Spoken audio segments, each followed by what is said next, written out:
গহপুৰত আজি বিজেপিৰ গান্ধী সংকল্প যাত্ৰা।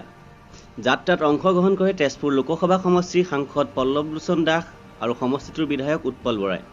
হাজাৰ হাজাৰ লোকৰ সমাৱেশেৰে কেইবা কিলোমিটাৰ পদযাত্ৰা কৰি গহপুৰ হাইস্কুল খেলপথাৰত অনুষ্ঠিত কৰা ৰাজহুৱা সভাত অংশগ্ৰহণ কৰে সাংসদ পল্লৱলোচন দাস আৰু বিধায়ক উৎপল বৰাই। উক্ত সভাতে গহপুৰ অঞ্চলৰ কেইবাগৰাকীও বয়োজ্যেষ্ঠ লোকক সন্মান আগবঢ়ায় সাংসদগৰাকীয়ে।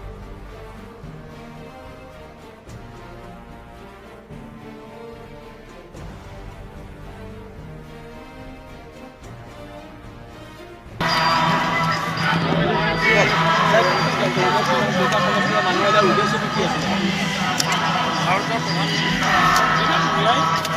আমাক এক নিৰ্দেশ জাৰি কৰিছিলে যে আমি সকলোৱে গান্ধী সংকল্প যাত্ৰাৰ মাধ্যমেৰে গান্ধীজীৰ আদৰ্শ আৰু তেখেতৰ যিখিনি ব্যৱস্থাৰে গ্ৰাম্য অৰ্থনীতিৰ উন্নয়ন তথা ৰাইজৰ মাজত এক সজাগ আৰু সচেতনতা বৃদ্ধি কৰিবৰ বাবে এক নতুন প্ৰয়াস কৰিবৰ বাবে আমাক নিৰ্দেশ দিছিলে আৰু সেই নিৰ্দেশকে সাৰোগত কৰি আজি আমি গহপুৰ বিধানসভা সমষ্টিত উৎপল বৰা ডাঙৰীয়া সন্মানীয় বিধায়কদেৱৰ নেতৃত্বত আজি আমি সকলোৱে গান্ধী সংকল্প যাত্ৰা আজি আমি শুভাৰম্ভ কৰিছোঁ।